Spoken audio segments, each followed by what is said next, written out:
जम्बू जू एक तरफ जहां जम्मू कश्मीर के लोगों को खुशी इस बात की है कि जिस जम्बू जू को नगरोटा में बनते हुए वो भी कई सालों से देख रहे थे और ये उम्मीद तक छोड़ चुके थे कि कभी वो जम्बू जू एक्चुअल में देख पाएंगे, वो जम्बू जू फाइनली इनॉग्रेट हो गया।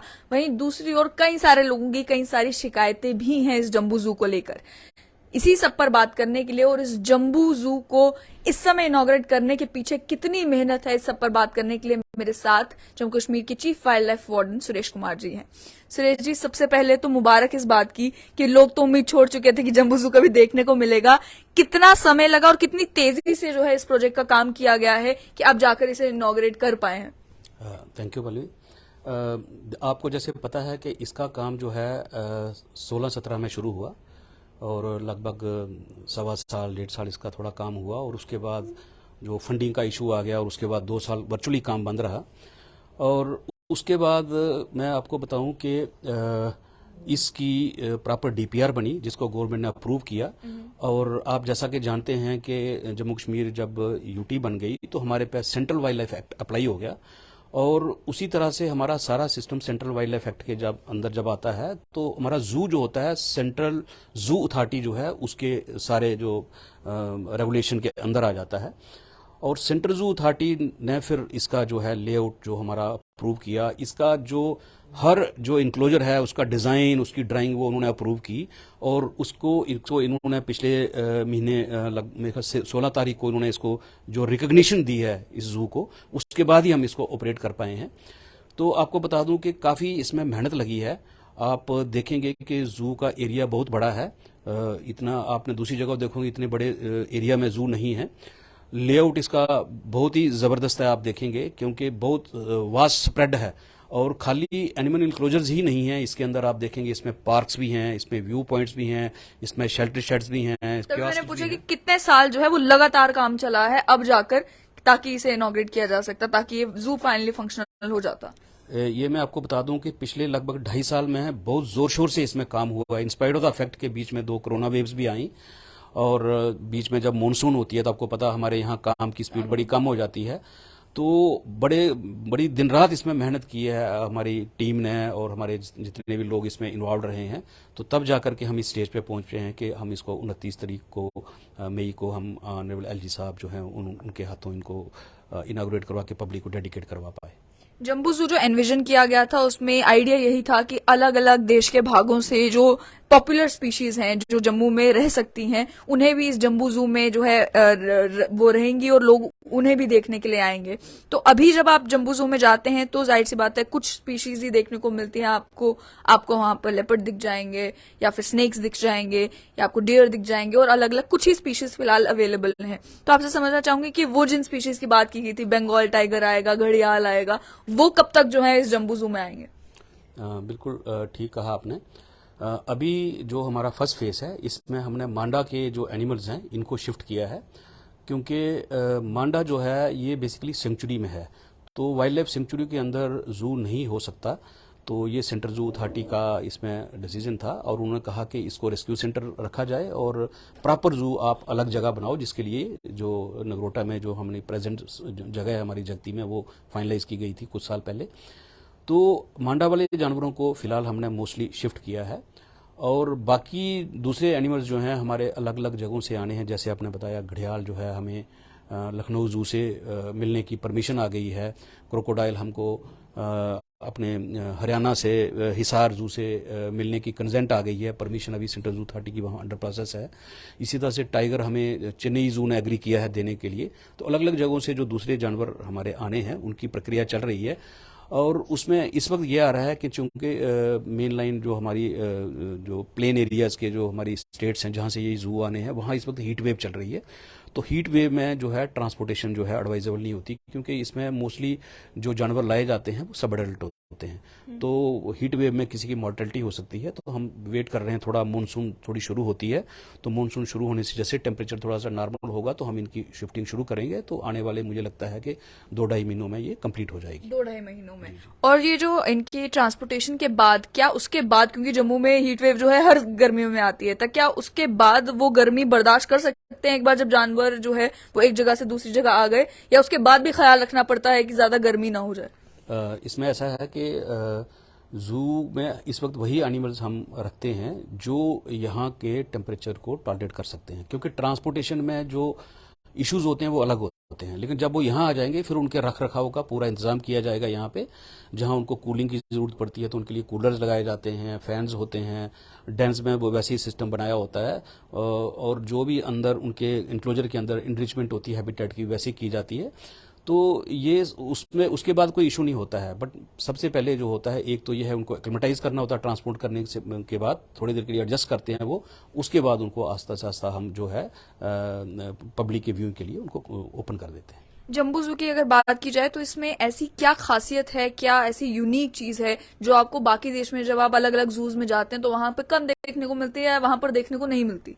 मैं आपको बता दूं कि जम्मू जू जो है, आप देखेंगे कि एक तो ये है कि इसका लेआउट जो है बड़ा यूनिक है, बड़ा डिफरेंट है। आपने दूसरी जगह पे देखा होगा, आप जाते हैं एक एनिमल देखते हैं, फिर दूसरा देखते हैं, तीसरा देखते हैं, कंटिन्यूसली देखते हैं उस तरह से करके, ठीक है।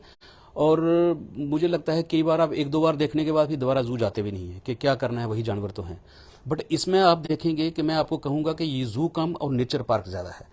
इसमें आप देखेंगे एक एनिमल आपने देखा, आप जैसे चलते हैं वहां जू में तो आपको सबसे पहले जो लेफ्ट हैंड साइड पे जो इंक्लोजर है आपको सांबर मिलता है। उसके बाद आपको फिर चलना है, वॉक करना है, या जैसे भी आपने जाना है, फिर आपको आगे जाकर के लेपर्ड दिखने को मिलेगा, पीकॉक मिलेगा, पर्क्यूपाइन मिलेगी। फिर आपको लेफ्ट साइड पे अगर जाएंगे तो आपको 600 मीटर एक ट्रेल है, नेचर ट्रेल, जिसमें डेयर के इंक्लोजर्स हैं, जहां डिफरेंट डेयर स्पीशीज हैं। और बीच में आपको पार्क आ जाएंगे, बीच में आपको व्यू पॉइंट आ जाएंगे, शेल्टर शेड आ जाएंगे, कियास्क आ जाएंगे। तो मतलब एक मैं कहूंगा कि it's a complete picnic spot.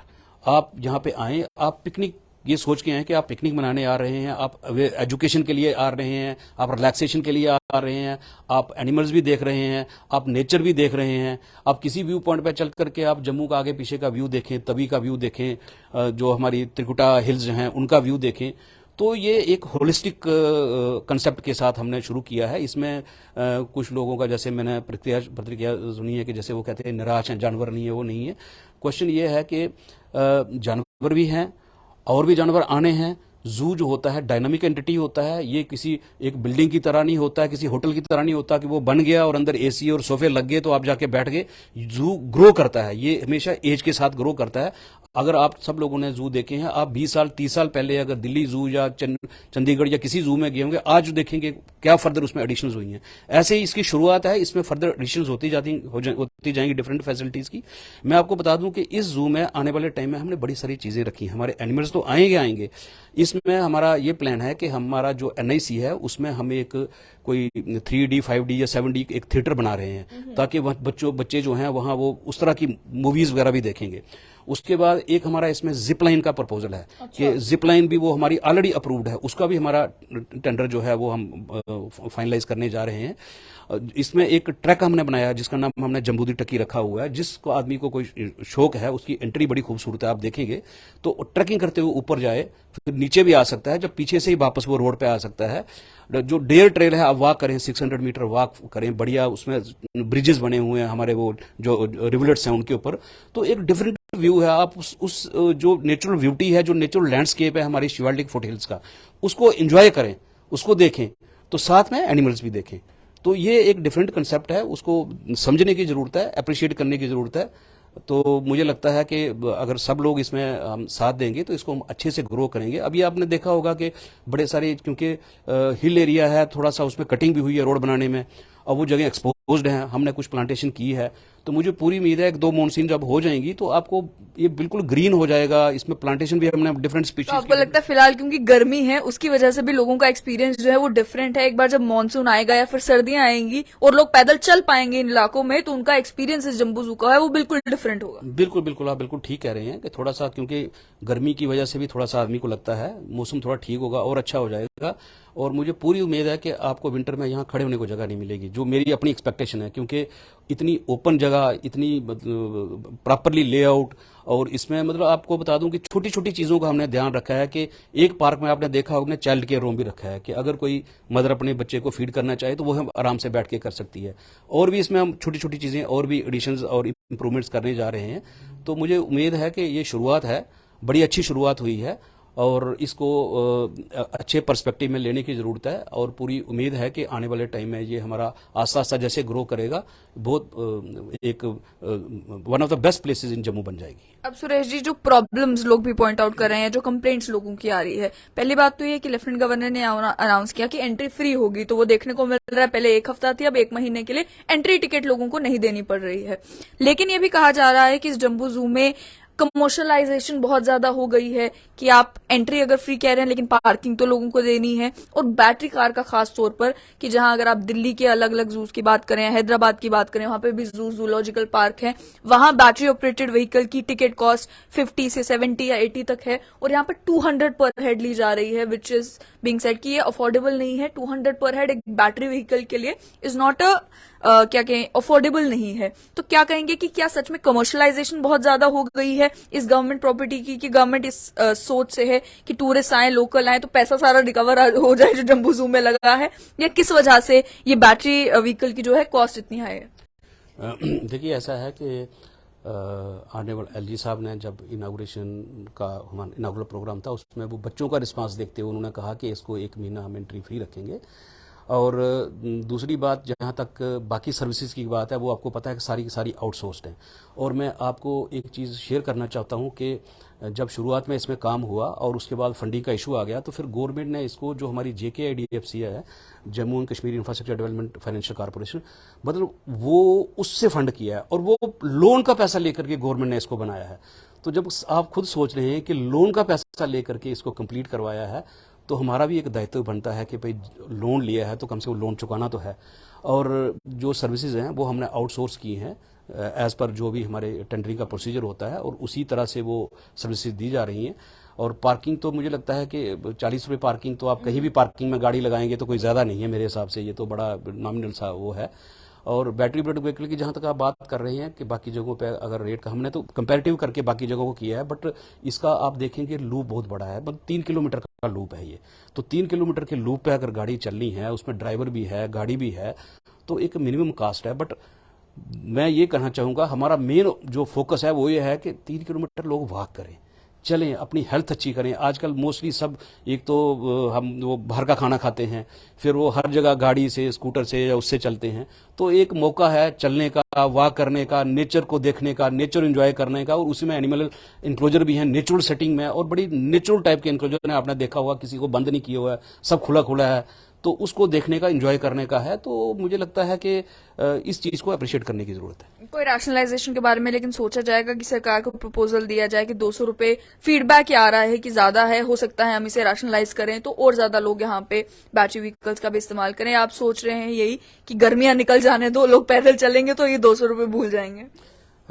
ऐसा है कि अभी शुरुआत है, अभी कुछ ही, मतलब 1 हफ्ता ही हुआ है, दूसरा हफ्ता चल रहा है, तो थोड़ा रिस्पांस देख लेते हैं, फिर जैसे रिस्पांस आता है उस तरीके से फिर हम सोचेंगे इस पे। साइकिल्स का भी क्योंकि एक प्रोविजन रखा गया था वहां पर कि आप साइकिल रेंट कर सकते हैं और साइकिलिंग भी कर सकते हैं, तो पूरा जो जू का इंक्लोजर है वहां पे पूरा साइकिलिंग ट्रैक ही है जहां पर लोग साइकिल्स का भी इस्तेमाल कर सकते हैं। और क्या आप ये भी इन्विजन कर रहे हैं कि जो लोग तो इंडिविजुअली आते हैं सिर्फ जू देखने के लिए, उसके अलावा भी साइकिलिस्ट भी यहाँ पर आया करें और एक नेचुरल एटमॉस्फेयर में जो है वो साइकिलिंग भी करें? बिल्कुल, हमने रखा है, कोई अगर अपना साइकिल लेके आता है तो उसका भी प्रोविजन है। और हमने भी कुछ थोड़े से साइकिल शुरुआत में रखे हुए हैं। तो अभी रिस्पांस ज़्यादा नहीं है, क्योंकि आपको देखा है गर्मी है और थोड़ा स्लोपी भी है, क्योंकि साइकिल में जब चढ़ोगे आप गर्मियों में तो थोड़ा सा इजी नहीं है। तो लेट्स होप कि वेदर ठीक होगा, सब ठीक हो जाएगा। और दूसरा, साइकिल अभी हमने कुछ रखे हैं, 10-12 साइकिल रखे हुए हैं। अगर रिस्पांस हमें अच्छा लगा तो हम और साइकिल्स भी ले आएंगे। आखिर में सुरेश जी, बहुत सारे एनिमल राइट्स एक्टिविस्ट हैं जो ये कहते हैं कि आपने वाइल्ड एनिमल्स को जू में रखा है, ये एनिमल के साथ क्रूल्टी है। तो उनके समझ के लिए और आम आदमी की समझ के लिए भी आपसे समझना चाहूंगी कि जो जंगली जानवर आपको नॉर्मल जंगल में मिलते हैं उनमें और ये जो जानवर जू में हमें देखने को मिलते हैं, उन दोनों में फर्क क्या है?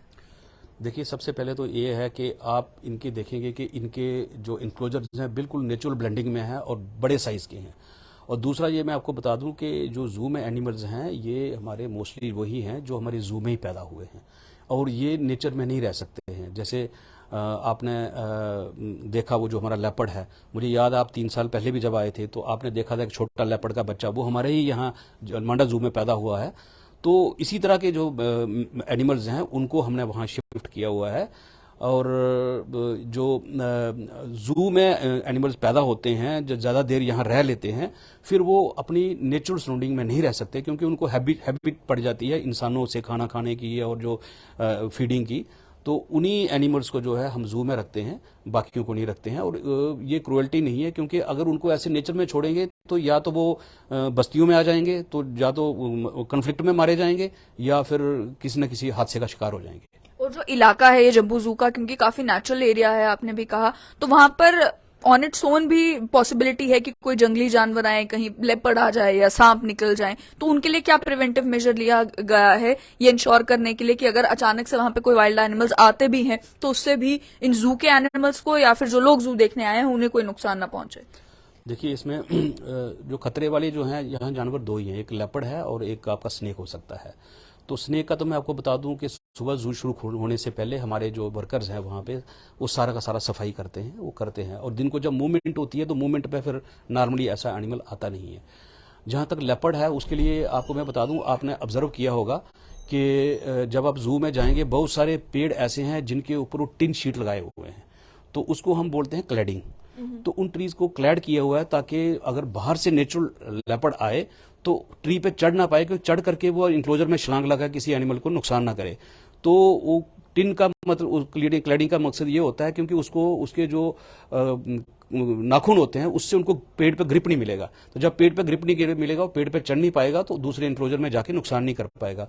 तो इन सारी चीजों का ध्यान हमने रखा हुआ है कि इसकी पूरी सेफ्टी सिक्योरिटी का पूरा ध्यान रखा हुआ है, एनिमल्स का भी रखा हुआ है और जो विजिटर्स हैं उनका भी रखा हुआ है। बहुत बहुत शुक्रिया। तो आपने सुना, साफ तौर पे ये कहा गया कि फिलहाल जम्बू जू की शुरुआत हुई है और इस शुरुआत के बाद भी अभी 2-3 महीने लगेंगे चीजों को स्ट्रीमलाइन होने में। अलग अलग स्पीशीज जो देश के अलग अलग भागों से जम्बू जू में लाई जाएगी वो एक मेन अट्रैक्शन भी होंगी। और उसके साथ ही में इनका ये कहना है कि जू अभी शुरू हुआ है तो देखा जाएगा कि लोगों का रिस्पांस किस तरीके का है, क्या चीजें लोगों को पसंद आ रही हैं, क्या चीजें लोगों को पसंद नहीं आ रही हैं। उसी का ध्यान रखते हुए फिर जो है वो सरकारें फैसला लेगी। लेकिन आखिर में ये कहा गया कि अभी गर्मियां हैं, गर्मियों की वजह से और भी कई सारे परेशानियां लोगों को आ रही हो सकती है, लेकिन जब मानसून गुजर जाएगा, थोड़ा मौसम ठंडा हो जाएगा, हम ये उम्मीद करते हैं कि जो लोग जम्बू जू देखने के लिए आए वो पैदल इस नेचुरल ट्रेल में चले ताकि वो पूरा जंगल जैसा और इस खूबसूरत जू का एक्सपीरियंस जो है वो ले सके।